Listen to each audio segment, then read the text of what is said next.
நாட்டு மக்களுக்கு என்னுடைய கனிவான வணக்கங்கள். நாம் சுதந்திரம் பெற்று 79வது சுதந்திர தினத்தை மகிழ்ச்சியாக கொண்டாடி வருகிறோம். இந்த தருணத்தில் நம் நாடு குறுகிய காலத்தில் உலக நாடுகள் இயக்குகின்ற வகையில் முன்னேற்றத்தை அடைந்து வருகிறது என்பதை நாம் அன்றாட டிவியின் மூலமும் தொலைக்காட்சி மூலமாகவும் அறிந்து வருகிறோம். இப்படிப்பட்ட நம்ம நாடு இன்னும் குறுகிய காலத்தில் வல்லரசு நாடாக வந்து அமெரிக்காவை எதிர்கொள்கின்ற சக்தியை உருவாக வேண்டும் என்பதே நம்முடைய மகிழ்ச்சியான செய்தியாகும்.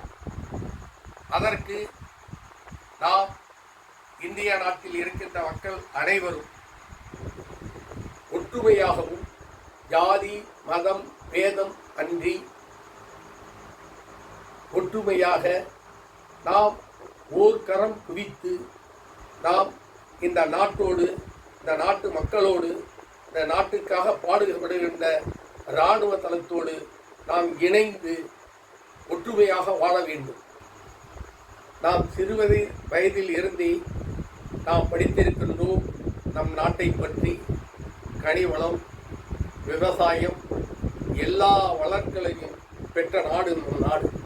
ஆகவேதான் வெளிநாடுகளில் ஆகவே நம் நாட்டில் எண்ணெய் இல்லை இந்த நாட்டில் என்று கண்ணதாசன் எழுதியது போல் இந்த நாட்டில் அனைத்து வளங்களும் நாம் ஒருங்கிணைந்து இருக்கின்றது.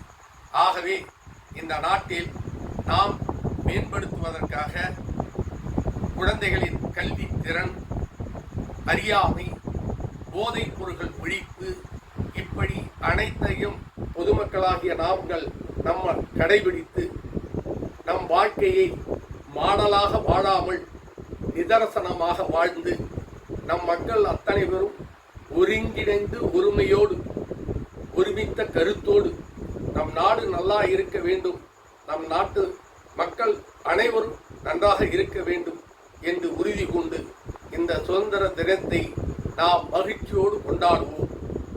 நன்றி, வணக்கம். ஓகே.